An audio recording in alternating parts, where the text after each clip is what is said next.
Hey everyone, I'm Pinkabella and let's get ready with me. I always start my day off with a cup of coffee, and since I was going to class this day, I used a travel cup. I believe I got this at Target. My coffee breaker recently broke, so I have to use my roommate's, which is in the common area. So I like to add my sugar first, just so it integrates into coffee faster, which is probably not gourmet, but it's what works for me. Here I am bringing my K-cup and my milk frother in my cup to the Keurig through our common area kitchen. As you can see, unfortunately, this one is not pink. I don't know what happened. One day my Keurig just stopped working, and so I've been trying to fix it ever since. While my coffee's brewing, I'm gonna prepare my milk. So this is just normal soy milk, and I'm pouring it into a jar, which is reused. You can see as I didn't get all the sticker goop off. And then at the time I wanted a pumpkin spice latte, so I'm using this McCormick finishing sugar, which is pumpkin spice flavored, and putting that straight into the glass. I'm also adding some Miralax because doctor's orders. It's important to do this in the milk because it separates if you put it in the coffee, and then all of the milk makes a film on the top, and it's just kind of gross. So I'm going to use my milk frother here to froth up this milk to add on top after I've already sweetened my coffee with sugar. This is actually the Paris Hilton milk frother, but anyone will do. I like to use this also to mix like apple cider powder, or if I put any syrup in anything. And then of course you can see I just blasted off the excess there. And then I'm gonna shake it up to make sure the Miralax is in there. Since it's reverse osmotic, it doesn't really like to mix with any sort of liquid.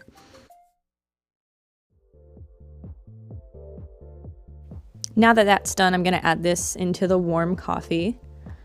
Some may say this was too much. I agree, I accidentally overpoured it, but I was ready to get a new bottle. And then to make sure it's really pumpkin spicy, I'm gonna add some extra on top. This is from McCormick. I really like their peppermint one too. It makes an amazing peppermint mocha, and it goes really well with dark coffee. So if you put the peppermint mocha or the peppermint finishing sugar from the same line in there, it's really great. Now that I've done that, I'm gonna brush out my hair. Amazingly, it looked pretty good this day. You can see that my natural hair is actually wavy and curly, but I don't like to do all of the care. So yeah, this is a body spray from a small brand called Femininity. I got a lot of Instagram ads, and let me just say I love it. It's alcohol free and it really lasts all day. So I would really, really recommend it. You can find them on Instagram is where I found them, and I believe on the Shop app from Shopify. Not sponsored. So now I'm gonna do my skincare. I have two skincare headbands. I usually use the peanut butter and jelly one for face masks. Ben got me that one, but you know me, I love Fortnite, so I'm gonna use my Fortnite Peely one. I use this to hold my hair back because I take showers at night, and so I don't wanna get water or soap in my hair because I'm not gonna rinse it out in the morning.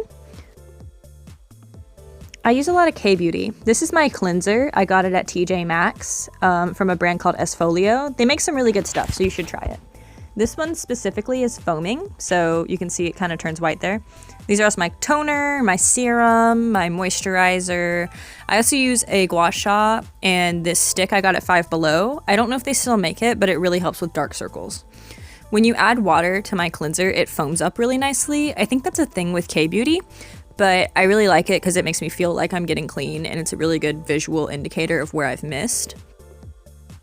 As with all good skincare, toner comes next, and then serum. But before serum, I use my gua sha on top of the toner because the toner makes it glide along smoother, especially in the jawbone area, which is where I hold the most tension. After all the humidity, it helps to brush out my hair a little bit. And here are all my tools. I use a powder puff, this mascara from the shop Miss A. Everything's $1 there, it's great. A beauty blender. I have a powder brush. This is Paris Hilton's, but it helps with baking my concealer so it stays all day. Next up, I believe I have Power Grip Primer from e.l.f. Really great, lasts a long time. This is also e.l.f. It is the 16-hour camo concealer, or at least that's what I'm using currently. And my powder, which is also from Miss A. I really like this one, but it is not quite transparent. It's really white. And my favorite of all time, NYX Epic Wear Eyeliner, lasts all day, but you do need an oil cleanser. I also use these from Miss A sometimes, but I like Epic's brush tip more. Some lip gloss from Five Below. And also from Miss A color changing lip balm. I like to add a headband after I part my hair to spruce up an outfit, but this day I actually left the one that matches at Ben's house, so I went without. The next important step is to prime my under eyes for concealer so it lasts all day, because as the day goes on, I get more and more tired and my dark circles get darker. So I put the primer on, making sure to get all the way up to my tip of my eyelid. Then I let it get tacky. You can see me fanning it so that it dries down a little faster. And then once it's tacky, I add the full concealer on. This is full coverage. I just think it looks better over the day. I blend that out. I let that dry, and then I put my powder on. So while I'm drying, you can see that I have some spoolies, and I'm making sure I brush all of the concealer out of my lower lashes. And since I don't have a lot of brows, it can help to kind of shape it with the spoolie before I gel it down. I love this particular powder because it goes on so easily, and I like to use the triangular shaped puff to get it all the way up to my eyelid. I don't know what just went on there. Something must have been trapped in the lid.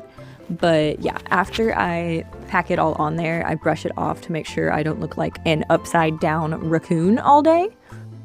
After that, I add my mascara, but I like to comb through my lashes with a spoolie first.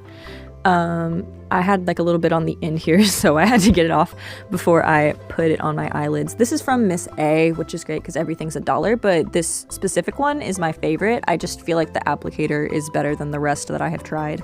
I always make sure my mascara is dry because I feel like whenever I go to put my eyeliner on, I like squint my eyes and then it gets mascara everywhere and it's just marks and it smears, so I fanned it dry. The most important part about this is that I have a 25 times magnifying mirror, which is really, really helpful, but also that the Epic Wear mascara has a brush tip applicator rather than a marker tip, which is really helpful for getting a smooth line on your eyes. I've been using this product and its sister product since I was in high school, and it is really top tier. The only issue is that you do need an oil cleanser to get it off because it is in fact waterproof. To end, I'm going to add a color changing lip balm and some plumping lip gloss to finish off the look. This one is really hot pink, which I love, but it's kind of sheer, so it's not like too in your face. And then I'm going to make sure this is all dried down, and that's it. There's my get ready with me. Oh, looks like I got some lip gloss on my pants. I would have crashed out about that if I had already drank my coffee.